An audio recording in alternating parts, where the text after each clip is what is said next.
But I think we recognise in the Uluru statement some kind of threshold. I would certainly hope that it is, and Dean will speak to us about that.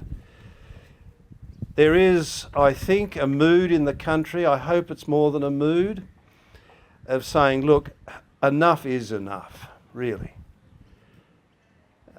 When you know the facts, and I'm not going to regale you with facts that you know already, but when you know the facts of the injustices done to the First Nations people, they are truly shocking, as we all know. But there's been an anaesthetisation of consciences, I think, over time, that is connected to that denial of humanity, which alone can make these kind of colossal injustices even thinkable, let alone doable. So, and it's not as if it's all behind us either, because when you know some of the facts of, shall we call it, Indigenous disadvantage around the nation, it remains as shocking as anything in the past. So enough really is enough. And for us as the church, the challenge is to find a word and a way of acting that is our word and our way. We're not politicians, we're not activists, we're not lobbyists. Anything we do or say may have political or activist or even lobbyist implications, but that's not what we are. We've got to find our word and our way, which is why we gather for this moment of endorsement here at Santa Teresa. It's holy ground, but also looking out across the water to Stradbroke Island, Minjerribah. So there are all kinds of reasons why it is important for the church at this time to endorse the Uluru Statement. And I say this on the eve of the first assembly of the Plenary Council, which is again a threshold moment in the life of the church, journey of the church in this country at this time. I am pretty well certain that this question of a new engagement with First Nations peoples will come up. And that will involve, I think, consideration of truth-telling, because I do think that's, as the Uluru Statement says, that's at the heart of it all. We've never really told the truth. And the power of telling the truth, I think, was seen in a place like South Africa in its own particular way, and I think has to be seen here. It will be profoundly discomforting, but that's what has to happen if we're to find a new way, not just repeating the mistakes of the past and going round and round and round in circles, because that's the risk. There's been a lot of that in Australia. So this moment in its own humble way is important for the nation and for the church in this nation. And this whole call to reconciliation, I think, is far, far more central to the life of the nation and the church in Australia than it may appear to be. That we are talking about a running sore at the heart of the nation. And we are also talking about a running sore in some ways at the heart of a church that proclaims a gospel of reconciliation but has really struggled with the First Nations peoples. So you're not here to listen to me, you've listened to me already. You're really here to listen to the man on my right who knows more of all this stuff than I will ever know, because Dean is from the Quandamooka people and happens to be, he is the son of Evelyn, of course, as everyone knows. But that's my claim to fame. That's one of his many claims to fame, actually. Now, so Dean is he resides on Stradbroke Island, and it's a really good thing that we have him with us here today. Dean is the I have his CV here. I'm not going to read it all because it's just so outstanding and brilliant. But he said to me before that his professional background is a bit of a mixed bag, I think, didn't you say? Yeah, very mixed.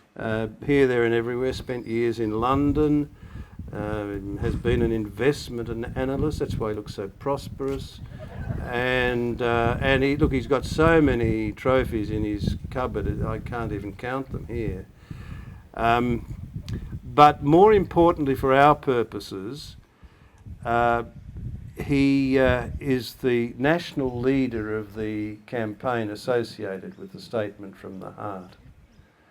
And so he brings all the mixed bag of his own background and also his Indigenous identity to that role. So I think that's enough by way. You can introduce yourself if there's something I didn't say that you think has to be said. So I'm going to be, I said to Dean before, well, I'll be Kerry O'Brien and you can be Paul Keating. So we're going to do a relay with the microphone, and I'm going to throw a few curlies at him and just see what Dean has to share with us as someone who has been so intimately part of shaping the Uluru Statement and also leading the campaign in the wake of the statement itself, because it presents a massive task. At 3 points: voice, treaty and truth. So now, Dean, many challenges, this is a platitude, many challenges are facing Aboriginal and Torres Strait Islander peoples, as we all know. So why is a constitutionally guaranteed voice considered to be important? Because there are some who say, it doesn't have to be constitutionally guaranteed, but the statement insists upon it, and I know you do. So just talk to us about that. Why is a constitutionally guaranteed voice so important? Thank you very much, Bishop Mark.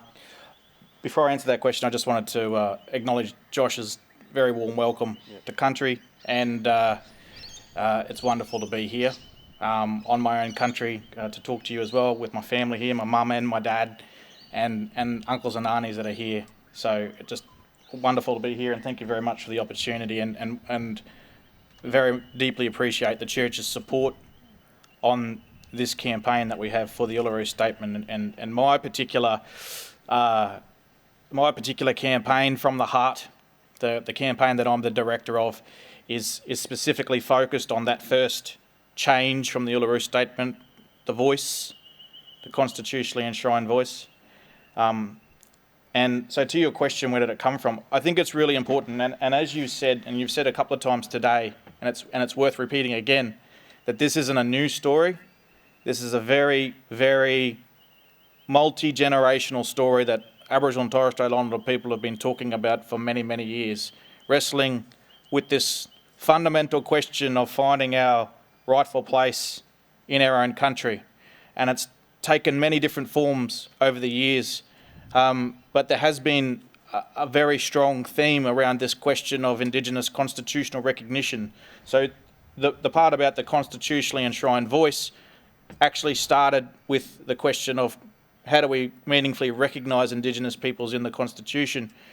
You know, the current Shadow Minister for Indigenous Affairs, Linda Burney, wrote a report back in 1994, back in the old ATSIC days, called Rights, Recognition and Reform. And they talked about constitutional recognition then. And it wasn't until about 2007 that then Prime Minister John Howard, in the lead up to the 2007 election, and it's important to realise the political impetus for this movement that led to the Uluru Statement from the Heart started with Howard.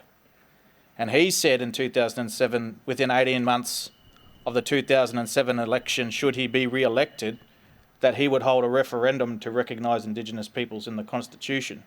So he got rolled. And he got rolled. And that was the 2007 Kevin Rudd election. Labor backed up that commitment and said, we'll join you on that.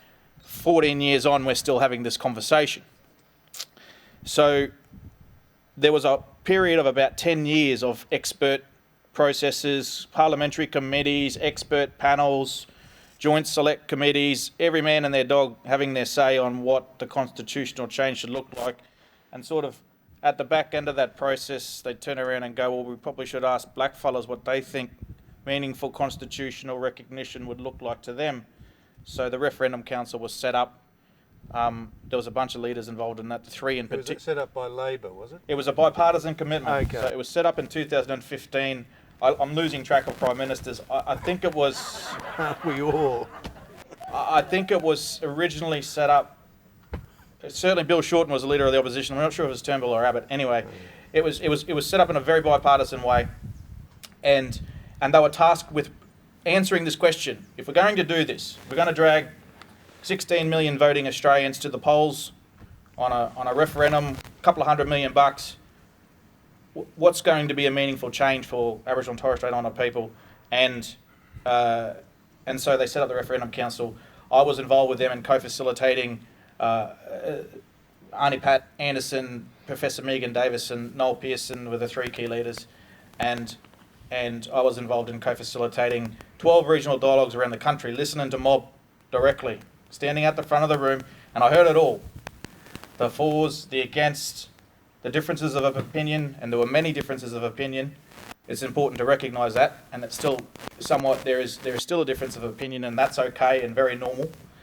But I got to hear it all. So I got to hear directly from mob what was important to them.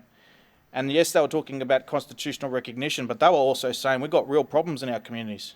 We've got real challenges facing, and they talked about young people so much. They talked about their young people. And I got the sense there's this very, very natural human condition for all of us, that one of the main motivators for all of us is that we want to make sure that the generation that comes after us has got it better than what we had it. That our legacy to them is better opportunity, better lives. And it was devastating to hear mob faced with a potential reality that their kids were going to have it worse than what they did. So when the Uluru Statement was drafted, and when the idea of a voice being the single option for constitutional change came up, it was a very, very pragmatically minded mob we are to say, if we're going to do this recognition thing, if we're going to finally meaningfully recognise Indigenous peoples in the Constitution, let's do it in a way that makes a practical difference in the lives of our people. Let's not put a form of poetry in the Constitution, some preamble or some other statement that really doesn't say all that much and tick the box and move on. Let's do something that makes a real change. So they said, let's have a voice. And we've been talking about representation, and there's been many versions of representation and advisory bodies in the past. They've all risen and fallen depending on the whims of the government of the day. Let's not do that again. Let's come up with a voice that has a constitutional guarantee so that when it does give advice to governments that they might not like, they can't just do away with it and abolish it. So to come back to your question, Bishop Mark, we know that there are these issues. You talked about incarceration. We've had truth-telling many times in our country. They're called royal commissions. We had one in 1991. Back then, the proportion of Indigenous people in the prison population was 14%, far outstripping our population of about 3%. 14%, it was considered a tragedy back then. 30 years on, we're about 30%. So we've had truth-telling, real truth-telling. Witnesses compelled, the full force of the law to tell the truth about what was happening to our people in incarceration. And it's the most comprehensive report. You still read it, and the things are still relevant today. The changes haven't been made. The current government policy to close the gap on incarceration just to get to zero, not special treatment, just to get to equality on incarceration, won't be achieved until the year 2093. So nobody here alive today will see, according to the current government policy, will see incarceration rates reaching equality. The only blackfella kids that will see that, they're about 5 years old. None of the current leaders, myself, my peers, it won't come in our lifetime. That's what the current situation is. So how do we get to the nub of it? We've got to bring our voices closer. We've got to say targets like that, policies like that are just not acceptable. They shouldn't be acceptable to anybody.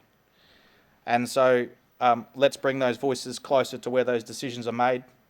Let's make sure that the mothers and the fathers, the uncles and the aunties that know how justice systems work or not work in their communities. Let's bring them closer to the politicians and the bureaucrats, because they know they can't solve these problems by themselves.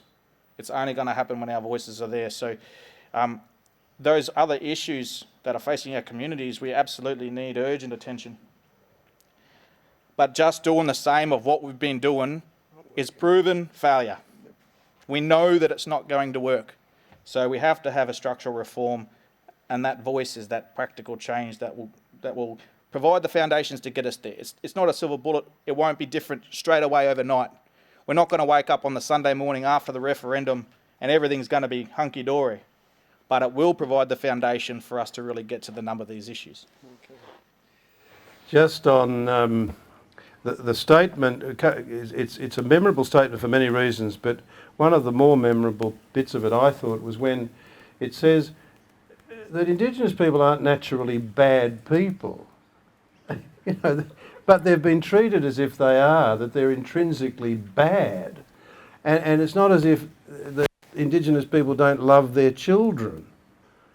And yet by taking children away, we've either said you don't love your child or you're incapable of raising your child. These are, you know, the absurd misperceptions that really do sit like a cancer. But now, back to the business of referendum.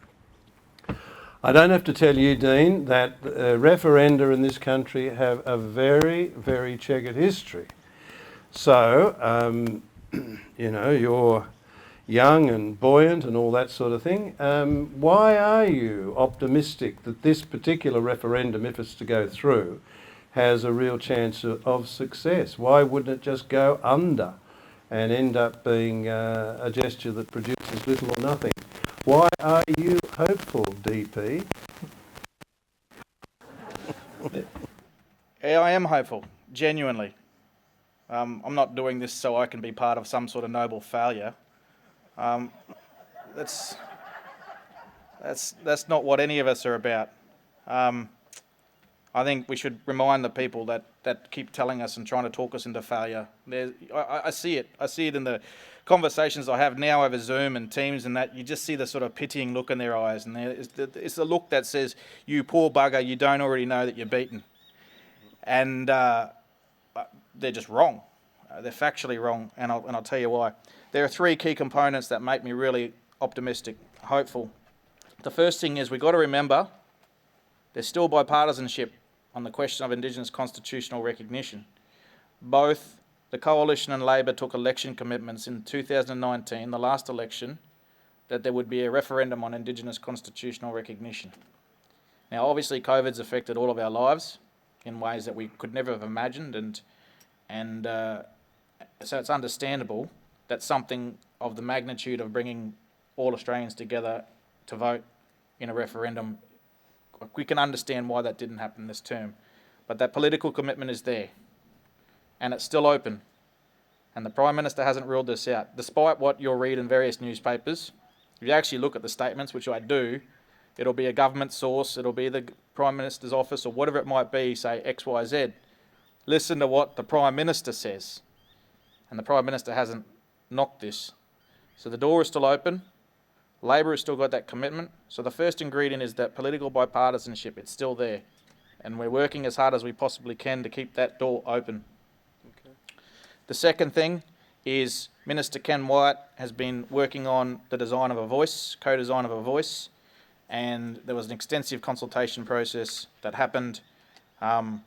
Even though they didn't ask the question about constitutional recognition, 90% of the more than 2,500 public submissions said the voice must be guaranteed by the Constitution. So the people, when asked, every single time we are asked this question, we keep giving the same response. That's going to count. So that the public have said that the voice must be enshrined. Minister Wyatt's got the final report. We'll soon know what that voice will look like. So we'll have a structure. So we'll have, firstly, bipartisanship. Then we'll have an idea what the voice is. And we can show everybody that there's nothing to fear, that it's a very practical and it's a very fair proposal. But lastly, and this is the one that gives me the most hope, politics design the public, the people.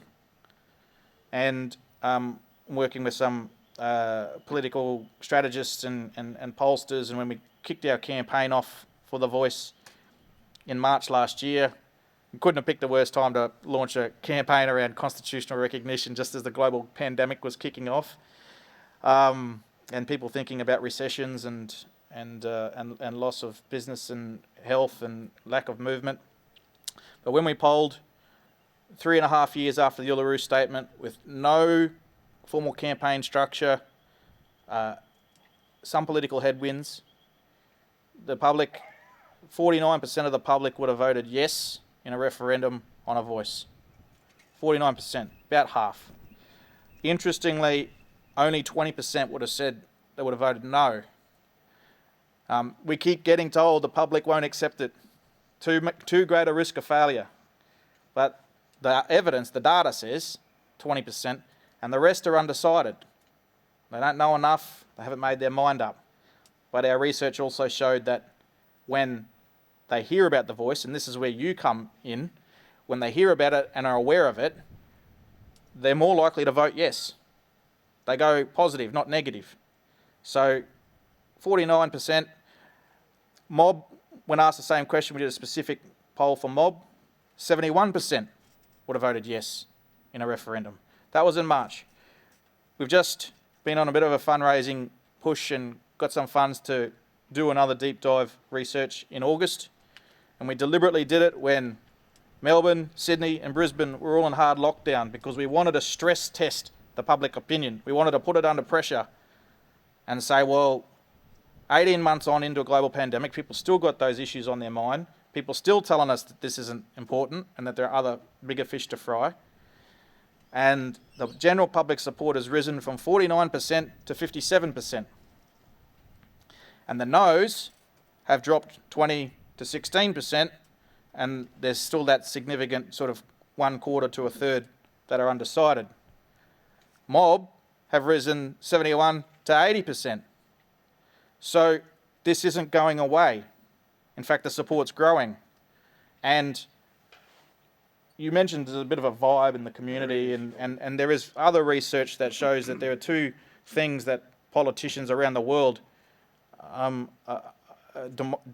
particularly in democracies, that elected officials are really thinking about, and it's care and competency. You've got to show that you can know what you're doing and that you care about people. And I think there is an empathy for our cause right now that hasn't always existed, and I think the people are recognising that. So this is an issue that's just not going away. Not only is it not going away, but it's getting greater support. So those three things are the reasons why I'm feeling very hopeful about our position right now. Making me feel better already. No, that's good to hear, it really is. I do, as I've said to you, Dean, there is a vibe in the community. Well, it's more than a vibe, I think. There's something moving deep down, and I think it's in the church too. It's certainly in me. One of the things I'm intensely aware of is I started down south in Melbourne, and the Indigenous presence there is virtually invisible. It's there, you just never see it. Then I moved north to Canberra, and it was much more visible there. And that was a real eye-opener. But then coming further north to Brisbane, it's far more visible. And it's been a bit of an awakening for me, frankly. But there is, all right, the trend is up in terms of percentage, and that's very encouraging. But if you had to name the single greatest barrier to the kind of success that you're looking to, what would it be? Perceptions of perceptions. There's this great big assumption that the country will not accept this. It's just an assumption. I think it's based in an experience of what we've experienced in the past. And yeah, we've gone through some pretty awful moments where our mob, I mean, I'm not saying we've treated it always extremely well, but there have been some really nasty bursts of history where it's been particularly bad. And I think there are a lot of people that think that we're right in there right now. And sure, there's still racism in this country. Let's be really clear. There is. We can't duck or dodge that at all. That is absolutely true. But we've got to understand the proportion of it. It's loud, and we hear it, and we feel it, but it's small. It's not what the majority of people think and feel. It's not what the majority of Australians think and feel. And I think those that doubt us, those that give you the pitying look, those that tell us we should settle for less, that we should lower our ambition as if the position facing our people is something that we can be less ambitious about, as if we've got the luxury of time just to kind of muddle along at the way that we're doing it. It's all based in this assumption that we just can't win. And that's wrong. It's factually wrong. And we're demonstrating that through our work and through our research.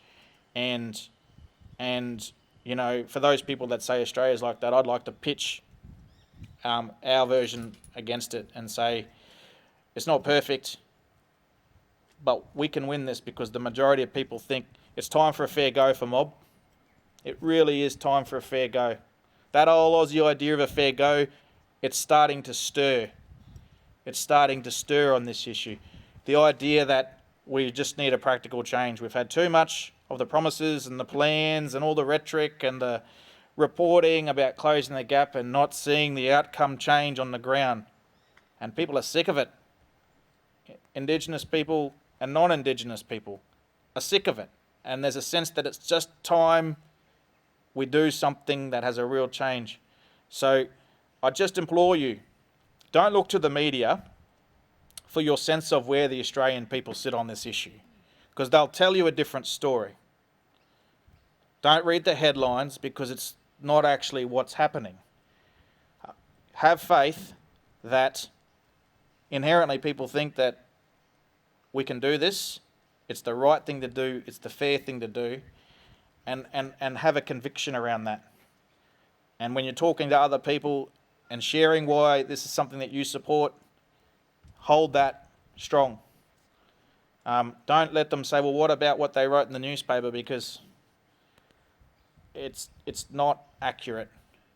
And so, yeah, perceptions are the biggest barrier, and the easiest thing that we can do is push that aside and have the conversation with people, because, as I said, what the data tells us is that the more that you talk, if you talk to someone that's never heard of this before, the chances are they're likely to become a supporter. They're not going to be someone that really has a go against you. So you know, and I've had that, but just have some confidence that those conversations, come referendum time, come that Saturday in the next term of Parliament, when we have the referendum on a voice, it's going to pay dividends. So I implore you and encourage you to continue to have those conversations. Okay. I'm just intrigued by what you said about the timeline. Are you confident that there will be or can be a referendum in the next term of Parliament? Is it as close as that?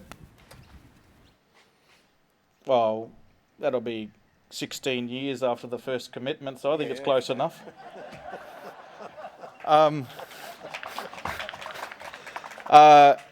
Yes, okay. I genuinely do. I genuinely do. Regardless of the outcome of the election obviously has to be held by May next year. By the time whoever wins the election forms government and sets their agenda for the next term, we think potentially sometime in 2023, mid-term of the next term of Parliament, is our window to strike. I'll say this on timing. There's two parts to this. There's two stages to success here. Obviously, I've imagined so many times that Saturday night in the war room when the polls come in and we get the sense of what's happened with the referendum. That's one thing, but the first challenge is to get there first. We have to have the referendum, and it is our considered analysis of the situation that our biggest risk is not having a referendum and losing, it's not getting there in the first place. So if you are thinking about supporting this, don't just wait until polling day on that Saturday in the next term of Parliament to rally the troops. We need the movement here. This is actually the critical time to get that agenda up, to get that referendum up. Obviously, we don't take anything for granted. 8 out of 44 referendums questions are the only, only 8 out of 44 questions have been successful. The last successful referendum was in 1977. However, the most successful referendum in history was one on 1967 on our issues. And I think there's a sense it's this generation's turn to do it. Yeah, I think very much that this referendum, if and when it takes place, well, let's just say when. When? Okay, no ifs. It's a different kind of referendum. And the referenda, when you look at them historically, they weren't all of a piece either. But yeah, it's very significant that 67 was the most successful. And if when the referendum happens, and I hope it is 2023, then I think there's every likelihood of success. That said, if I could just comment upon a remark of yours about racism. I have grown increasingly convinced over the years that there's an endemic, kind of pandemic, if you like, racism in Australia. And it starts with the Indigenous. You talked about perception. The way Indigenous peoples are perceived, even at some deep instinctual, pre-rational point, that when you think of the perceptions of the black fella when the Europeans first settled here, they weren't human. They were kind of invisible, and they had an extraordinary ability just to melt into the bush. That was something that the Europeans noticed. That they could literally make themselves invisible, but they were invisible in other ways. And then they were irredeemably primitive, and they were totally resistant to all the great gifts of European civilization, so it was thought, and except the diseases, of course. And then that sense that they were a people who were really vanishing. They were a disappearing people in more ways than one. They were going out of business, and there were policies put in place to make sure that that happened. A kind of an assimilation, I suppose you call it. But it meant that they were a people who were disappearing. So why invest vast amounts of time, energy, let alone money, in a people who were disappearing? Do think that those perceptions linger in strange ways and surprising places. Now, so part of what we're talking about is to make the invisible visible, to make the unheard heard, and to give a bit of power to those who have been absolutely stripped of power. They're powerless. And that's got to stop, because in the end becomes a denial of humanity. Now, we are, as I've said, we are not a bunch of lobbyists or activists. We are gathered more or less as the church. So I guess I ask you, and as you're up to your neck in the secular maelstrom of this whole thing. That's what you're called to do and be at the moment. But looking at it with your fresh eye, how would you see the involvement of the Catholic community? I mean, we're a big minority. We mightn't have the social clout we once had, but we've still got a fair bit of soft power, and we've got presence. We're everywhere. So I'd be interested to hear from you, Dean. What do you think we can do? What's the best contribution as far as you can see? Now, you're not a bishop, at least not yet. So what's your view of things or sense of things? How might we, as the church, with all our peculiarities, but also our outreach, what might we contribute? What's the best thing we can do, or among the best things?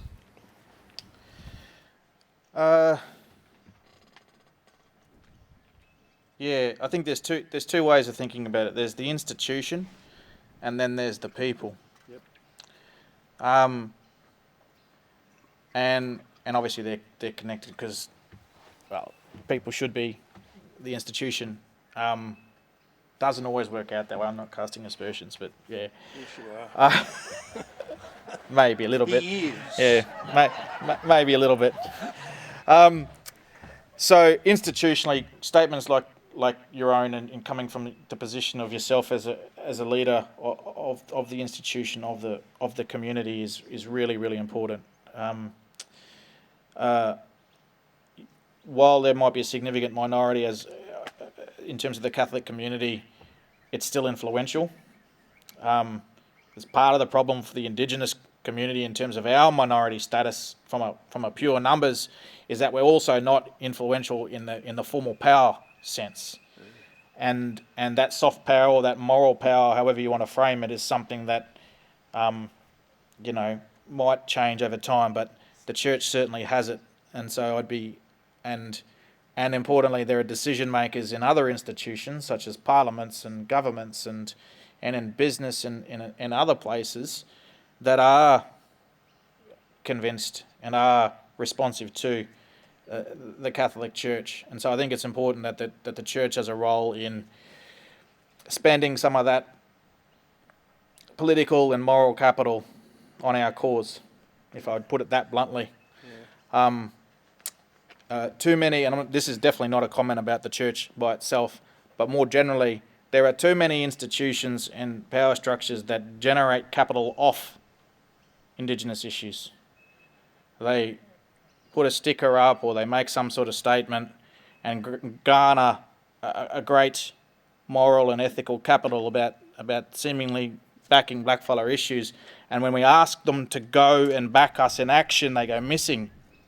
They're not there with us in that cause. So in ways that the church probably understands better itself, I'd ask you to think about the ways as an institution you can spend some capital on this issue. And I'm a campaign director. I'm hitting everybody up for money. I'm not talking about that. I'm talking about the moral and political capital that's there. That's the stuff that's really useful. Yeah. As people, there's a demographic issue here, a really important demographic issue.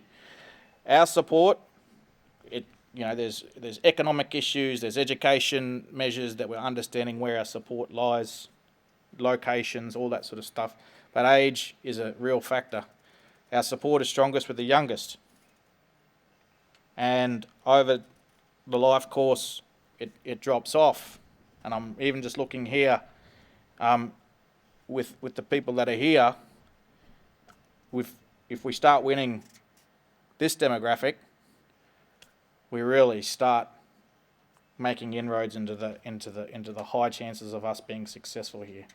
So within the church itself, as individuals, as members of a congregation, as voters, as influencers within your own personal and social networks, the more that you can start having a conversation, especially across that older demographic, the more likely we are going to win. So I ask you to do that, to help us reach into your own communities and have that conversation. And even if you don't get agreement and support, just awareness of itself is something that can translate to support later on down the track. Mm. Yeah, I agree that whole question of awareness is absolutely fundamental. And you can think you're aware, but you're not. I'd say that of myself. It struck me when we did the waterhole exercise. Well, it's a waterhole, isn't it? Yeah. Anne, you were around. I mean, that was an amazing experience for me in the sense that it built an awareness that I didn't realise I lacked. So, you can have blind spots of all kinds without realising them. Just listening to you then, I was thinking, Dean, that things the Catholic Church has done very well in this country. We've done a lot of things badly, but one thing we've done well, we would say, is education. Now, that was seen as a kind of liberation. And yet the models of education that we've offered haven't always suited Indigenous communities. And I think that's been the experience, particularly up in the Territory and the Kimberley, say. Now, you are obviously very highly educated. I mean, what is your... I mean, is education the way out, or is that a classically Western misperception of what, of what liberation might look like in the case of Indigenous peoples? I'm just intrigued to hear what you've got to say about the place of education of Indigenous peoples in this whole process, given that it's so central, has been so central to the life of the Catholic Church in this country, not just the Catholic Church, either. Yeah, interestingly, not on the question of educating Indigenous peoples, but I had a conversation yesterday, and I was asked the question, what is it that we can do as parents to educate our children about this particular issue? And I kind of had to scratch my head and say, mate, it's probably more likely going to be the other way around. It's actually probably going to be more likely that it's the kids that are educating the parents, because even since I was at school, the way that kids are taught these days on issues of Aboriginal and Torres Strait Islander people and history is far superior than what I experienced. Yes, education of better education for Aboriginal and Torres Strait Islander peoples is key, but realistically, that should just be a minimum requirement of being a citizen of this country. Yeah. It shouldn't be a special measure.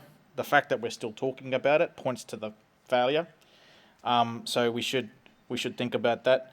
We should think very, very carefully about the way that education is done, because there have been, as you say, attempts to do that, and sometimes I've actually had worse outcomes. But I think the real education piece here is, so yes, basically just as a basic matter of decency and humanity, of course. But the bigger education is the non-Indigenous population. We can educate the 3% as much as we want, but if the 97% chooses to stay ignorant, then it's always going to be a bit of a difficult challenge for us. I don't think that's the case. I think we're getting more and more of that. But I think the responsibility for the knowledge and the change should be with everybody. But I think the 97% has a big role there.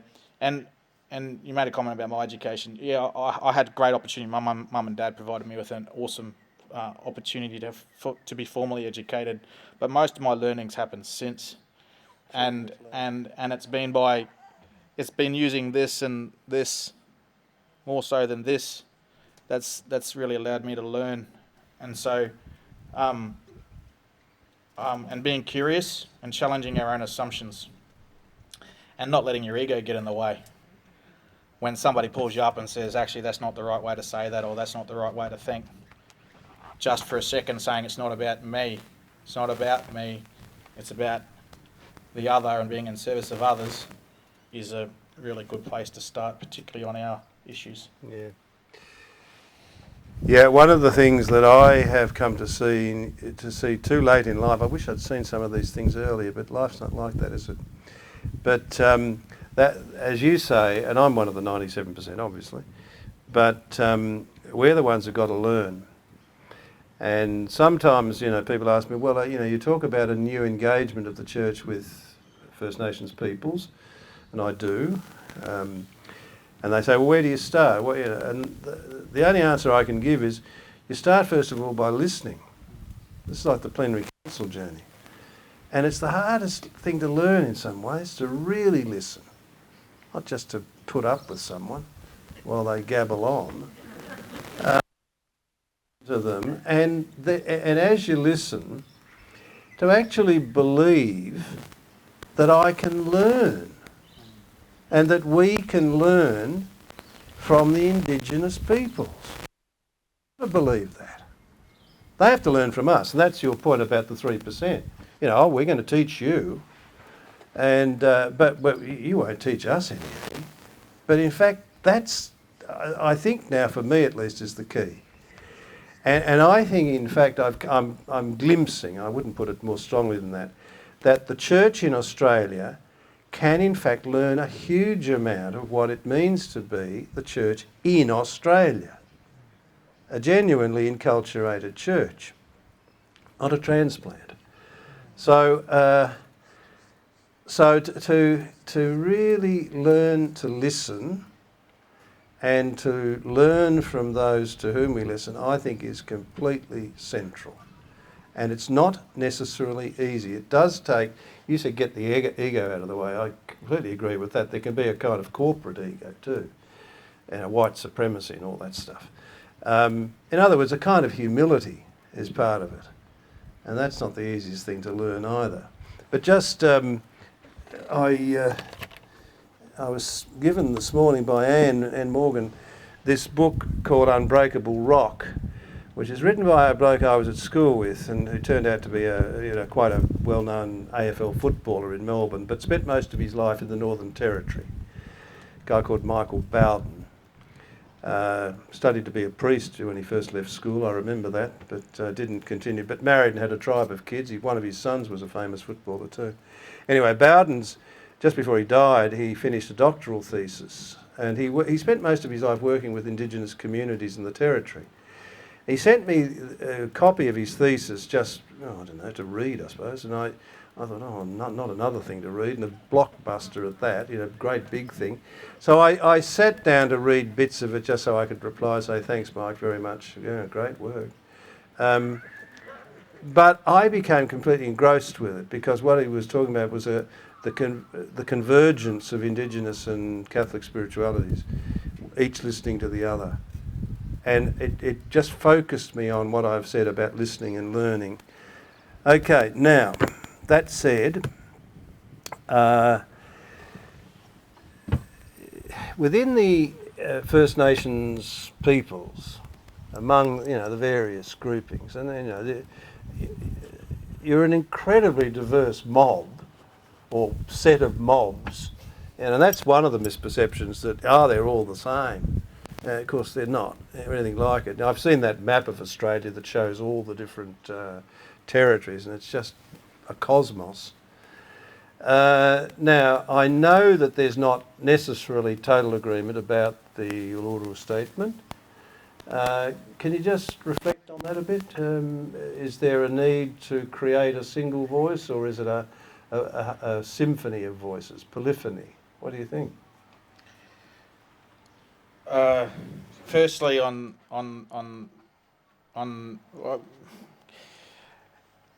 Aboriginal and Torres Strait Islander people, unfortunately on this question are always held to a different standard to the rest of the community. Any sense of a difference of opinion, I'm not saying this is what you said, this is just a more generic comment. Any sense of a difference of opinion. We've got parliaments that are wrestling with the 51 and the 49% of difference of opinion, and independence, and all of these different interest groups, and that is seen as a healthy part of a community. And we get 80%. What about the others? Well, I say that's normal. We're going to have mob. Let me just burst the bubble for everybody right now. There will be some mob that vote against this in a referendum, and that is normal and should be respected. It's just normal. It's just communities. So let us have our own different ideas and philosophies. Don't impose an artificial consensus. I can tell you when I was listening through the Uluru statement process, I heard the differences of opinion. Yeah, people walked out. Yep, people disagreed. Yep, the majority stayed in the room and reached a historic consensus and asked the nation to join us. So, give us a go. And on that front, that difference of opinion, if we didn't have it's not a healthy function of any group to be in lockstep and groupthink and say the exact same thing. It's just not how it works. On the voice itself, we talk about a voice. What is it? It's going to be a body, an advisory body that sits outside the parliament. the idea of the third chamber, when it was pulled up as an argument against, it was never suggested in the first place. And there's two reasons why it wouldn't be a third chamber. One, we said the Parliament should be involved in designing this. There's no way politicians are going to design a third chamber. That's the first thing. It's technically not possible. And the second thing is Mob didn't want a third chamber. Two's enough. Or, as it turns out, Queensland is too many. So we didn't want it, and it's not possible. So yeah, that's not even really an argument. But the idea of voices, it's actually about bringing the key thing here is not about trying to speak with one voice. The key thing is giving voice to those that have been previously unheard. Yeah. And the one thing this voice must do, if nothing else, and this is my highest ambition for it, is that it brings those voices of the community, front line, grassroots, however you want to say, to the forefront. Subsidiarity. You guys invented the principle of giving voice and giving power to those that are most affected by the decisions. Bringing them. This can't just be about creating an institution that entrenches the existing established leadership. We're going to need them. We respect everything that they've done so far and continue to do. We need them there at the table, and we need to bring those people, health workers in Halls Creek, justice workers in Mount Druitt, the people on the streets, the people that know how these things actually work in the communities. They need to be at the table. It's not about them just sending representatives to represent their voices. They've got to be at the table. And that's when we're going to start seeing real changes. It's going to frighten the heck out of a few bureaucrats that are sitting there very comfortably at the moment. And no, I'm not even going to say sorry. It has to happen. Has to happen. So many voices, but given voice to those that have been ignored or deliberately and willfully unheard over the period of time. What are you going to do when the campaign's all done and dusted? Going into politics, are we? No, I'm going bush, and you won't see me again. Yeah. Famous last words, yeah. Cynthia's winding me up here, as only Cynthia can, of course.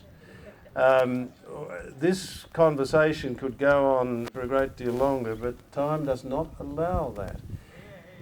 So, oh, I see. Is that here to much longer, or wind it up? Here to cut it off. Yeah. Oh, okay. Wind it up. But before I do wind it up, I just want to say very sincerely thank you, Dean, for being with us and for sharing insight and facts and the kind of wisdom that someone with your experience alone can bring to bear on this crucial issue. So, Cynthia, what's next? Yes, am I going to read the endorsement? I think I will. Why don't you and I, Dean, come and just stand in front of this podium, because I can't do a formal endorsement sitting on an armchair. No.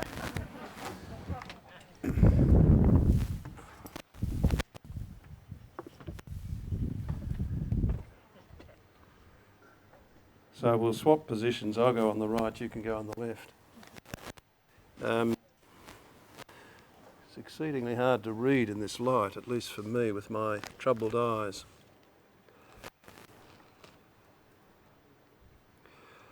So, as a voice that speaks for many voices, I now formally endorse the statement from the heart on behalf of the Archdiocese of Brisbane.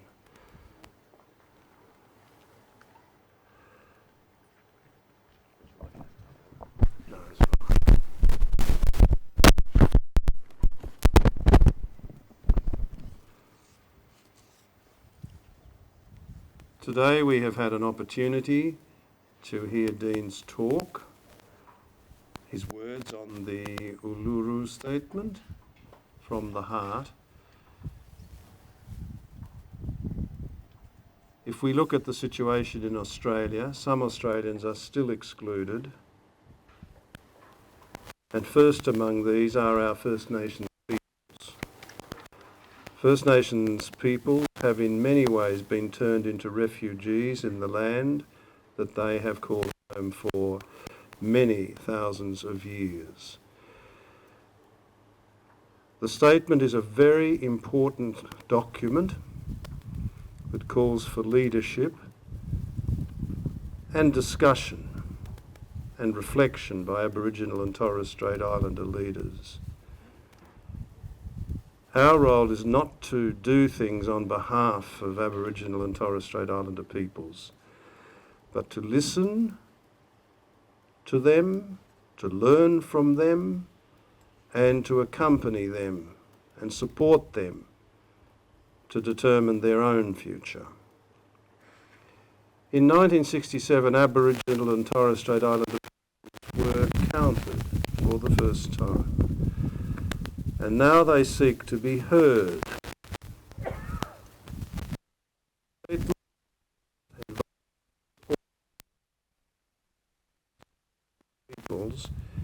In a movement of the Australian people as a whole for a better future for this nation. So as Archbishop, I call on all people of goodwill and good intention